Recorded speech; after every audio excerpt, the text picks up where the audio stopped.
আসসালামু আলাইকুম। সবাই কেমন আছেন? আলহামদুলিল্লাহ আমি অনেক ভালো আছি। আমার একটা সমস্যার জন্য আজকের এই ভিডিওটি করা। আমি আমার পেজে স্টার সেটআপ পেয়েছিলাম বেশ প্রায় ৬ মাস আগে।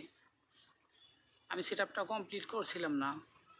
কিন্তু আমার পেজে অনেকগুলো স্টার আসছিল। তো হঠাৎ আমি গত ৩-৪ দিন আগে স্টার সেটআপটা কমপ্লিট করেছি। স্টার সেটআপ কমপ্লিট করার পরেও আমি অনেকগুলো স্টার পেয়েছি। আগে তো পেয়েছিলাম, ওগুলো তো আছেই। সেটআপ করার পরেও অনেকগুলো স্টার আমি পেয়েছি। সমস্যা হচ্ছে যে আমার স্টার সেটআপ কমপ্লিট করার পরে আমার স্টারগুলো ওখানে যোগ হচ্ছে না।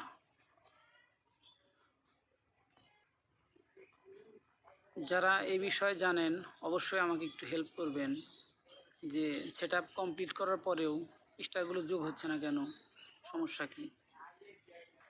তো সবার কাছে আমার একটাই অনুরোধ, আমাকে একটু হেল্প করবেন যে আমার স্টারগুলো যোগ হচ্ছে না কেন। আমি স্টার সেটআপ অলরেডি কমপ্লিট করে ফেলেছি। আগেরগুলা যোগ না হোক, কিন্তু পরেরগুলা তো যোগ হবে, কিন্তু পরেরগুলো যোগ হচ্ছে না। তাই অনলাইন জগতে আমার সে সিনিয়র পার্সন লোক অনেক আছেন, আমার ভাই ও বোনেরা যদি কেউ এই বিষয়টি জানেন আমাকে একটু হেল্প করবেন যে আমার স্টারগুলো কেন যোগ হচ্ছে না, প্রবলেমটা কী। তো ভালো থাকবেন সবাই, সুস্থ থাকবেন সবাই। ধন্যবাদ। আসসালামু আলাইকুম।